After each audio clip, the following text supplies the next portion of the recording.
So in today's video, we're going to be talking about the best road to final investments to go and buy this Sunday. So just before the video does start, a quick little ad on a trading service I offer over on Twitch for the cheapest trading guides out there for just £4, €4, all free with Amazon Prime. You'll receive daily trading and investing guides covering PlayStation, Xbox and PC with an array of methods covering all budgets. And I've been trading for over 10 years, making over 100 million in multiple different FIFAs, and now for the last 4 years I've made 10 million coins in just the first month. So in today's video, what we're going to be doing is we are going to be walking through the best road to final investments to make this Sunday, because there is really good money on live cards and you don't want to miss out on a few pointers.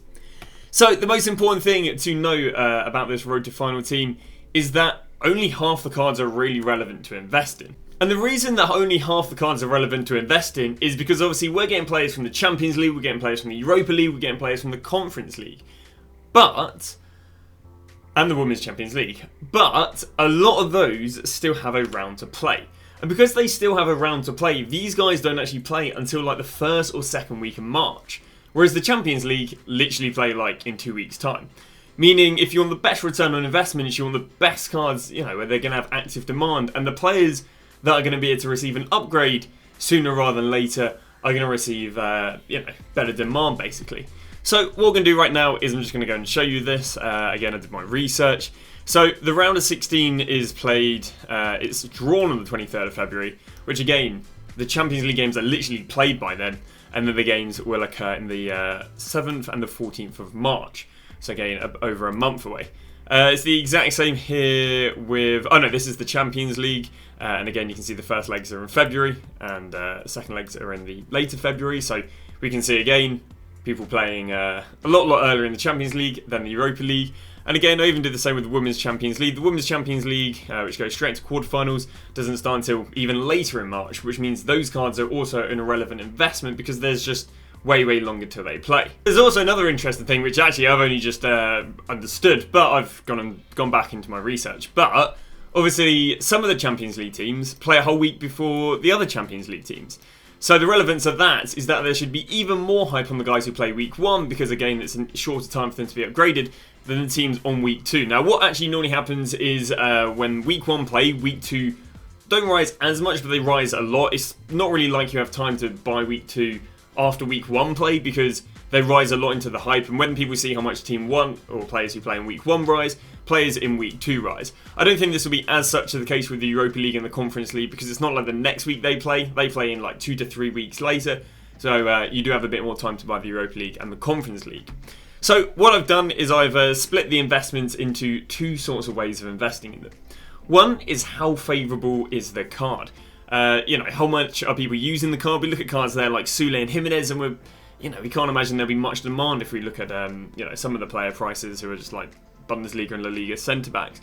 But then you look at other cards like the Xavi Simons, the Gabriel Jesus, the Donnarumma, so we think they'll have a bit more demand. So that's the first one we're going to look into, is how demanded is the card likely to be.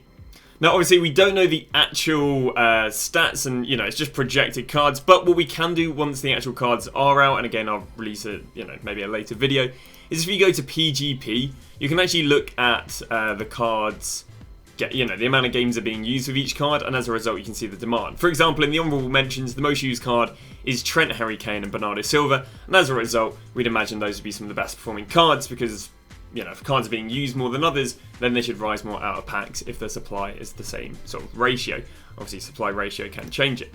And the second thing we're going to be looking at is how favourable is the team to win. So again, there's two reasons people would buy cards. One, because they really want to use the card. Two, because the team is favourite to win. I treat you guys to this beautiful graphic of me crossing out every card that I don't think you really want to invest in, at minimum this weekend, because, they basically don't get upgraded for ages. So the buy time of these is on Sunday. I talked about this earlier in the week with the Road to Final video. But yeah, basically last year they were all the cheapest on the Sunday, and they kind of all rose from there. Some actually went down to like 5%, but then they went up like 20-30%. But the vast majority were the cheapest on the Sunday. So what we're going to go through first is we are going to go through who has the most favourable matchups. Again, I've gone and pre-researched this, but I will go and get the matchups. They're going to indicate which are most favourable by just putting a little green tick by their name, equal to a orange tick, and unfavourable to a red tick, I guess.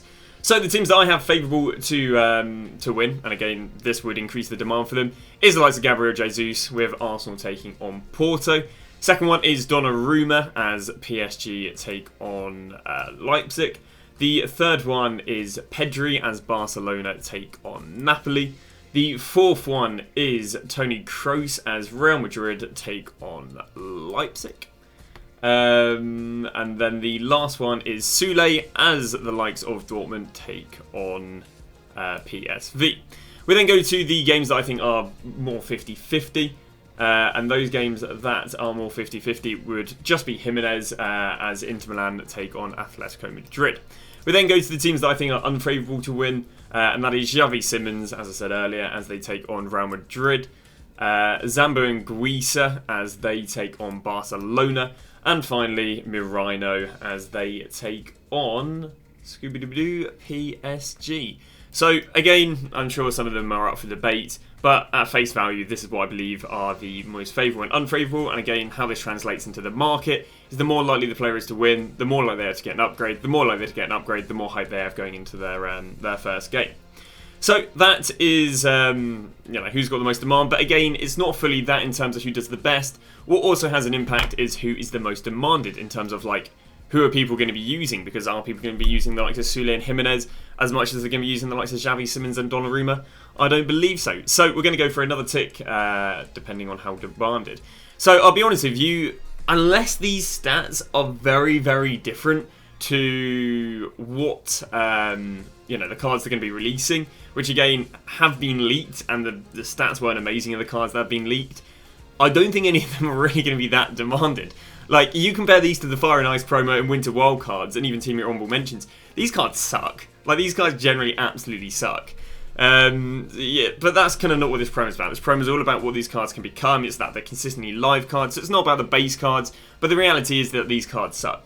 The only two cards I've put in the demanded category is the likes of Xavi Simons, because again, I think he's got a really good playstyle, who'll again have decent pace, dribbling, and his record breaker card's been used quite a lot at the beginning of FIFA, so I think there'll be demand for him. And Donnarumma. Donnarumma actually isn't anywhere near as demanded as he's been in previous years, but I do think he's still one of the most used gold goalkeepers this FIFA.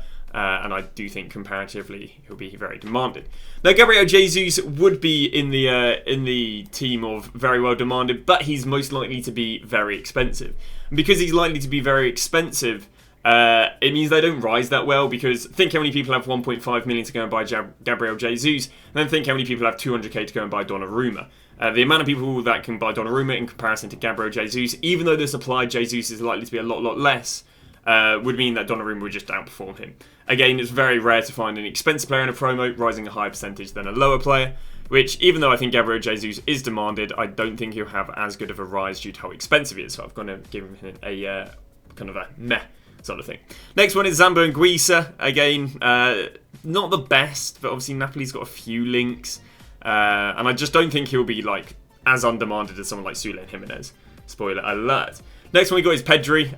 Pedri again could have a decent card. The only problem is La Liga centre mids. We literally have Pedri, Kroos, Mirino in this promo. We already have a really decent Modric. We've got a Thunderstruck De Jong. We've got so many La Liga midfielders. We're just coming out of Team of the Year where they've gone and given us Bruno Fernandes, Sauer, Kante. I don't see midfielders really, unless they've got something more about them. I don't see them being demanded, which as a result puts Pedri and Toni Kroos into there.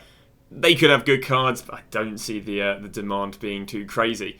And I believe that is all she wrote for what I have down as I think the card could be semi-demanded due to ability. When I get to the least demanded cards, we start with Sule, Schlotterbeck, Klosterman, Hummels all had semi-decent cards, barely any demand for them. So I put Sule there. Maybe if he's discard, he's okay. Same with Jimenez, there's so many centre-backs. We've had that Saliba Evo even recently. That I don't see there being very good demand for the likes of Jimenez. And with Mirino, like I said earlier, I don't think midfielders again are overly demanded at the moment, and there's again two more in this promo, and I just don't see there being very good demand for him.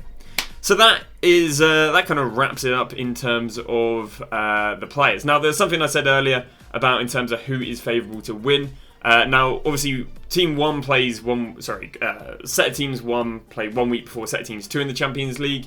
So again, we'll just give you guys, I guess, another green tick on those players that play 1 week ahead of the rest. City, there's no City players in this, although Gvardiol is leaked to have an SBC. Copenhagen, nothing there. Xavi Simons, again, plays in week 1, which is good. Real Madrid playing week 1, which is good. PSG playing week 1, which is good. Real Sociedad playing week 1, which is good. Lazio playing week 1, which is good. And Bayern Munich. And again, nothing there for Lazio or Bayern Munich quite yet. So that is kind of, I guess, my overall sort of hopefully nice visual way of presenting who is a decent investment. So obviously right here comes up with Donnarumma, 3 ticks, plays in week 1, favourable matchup, think his card will be well demanded. So I think Donnarumma is going to be the best. Second to that, we've got Toni Kroos and Xavi Simons, 2 green ticks and an orange on the likes of Kroos and 2 greens and a red on the likes of Xavi Simons. There is a chance Xavi Simons is going to be like a million or something crazy like that, and if so, probably wouldn't back. He'd probably be the same as Gabriel Jesus, where he kind of goes down a tier in terms of investment because of him being heavily overpriced. But I'll be honest with you, you can buy any Champions League cards. It's just obviously some perform better than others. But live cards are amazing. You look at the road to finals and they had crazy rises. You look at like Thunderstrucks and some of them had really good rises. So live cards are kind of money no matter what, really. So you can just buy any of them. That's even going for the UEL and the Europa League and the Women's Champions League. Women's Champions League wouldn't be as good, but you can buy any of these cards, have them in your team, and they rise and rise. Because live cards basically work like this. You're investing not having your coins for like potentially a month, and they go up in price. What I mean by that is like you buy these UEL players and they just slowly rise. So it's not really like a... You'll probably make okay money if you buy week 1, sell week 2 on the Europa Leagues and Conference Leagues as such. But after week 2, they're just going to slowly rise into the games. They're not going to like bang in price or anything. So the reason you make your money is because you buy the players and kind of, you know, hold on to those players for a month. And because you've held on to those players for a month, you reap the rewards because they slowly go up and up and up. It's a bit like saving sort of thing, really. In terms of who do I think would be the best investments that isn't a Champions League card, I put Darwin Núñez there. Premier League should be good. Don't think it'll be the most expensive card in the world. Teller's already had his card leaked, so I don't think it's amazing. Now, I was looking into the Europa League and Conference League, and the problem with these is obviously you've got all the Europa League teams that have dropped down, so Bay should absolutely smash all the Bosnian farmers that they play, but there's teams like Ajax in there, teams like Frankfurt in there, so there's a few decent top-end teams in there because obviously they drop in from the Europa League rather than him playing against teams that, you know, might as well just be Wi-Fi passwords. But other than that, Horan could be okay because of club links. Fatty could be good. Again, might be a bit pricey, so you might have him down as the orange. Leao should just be very expensive.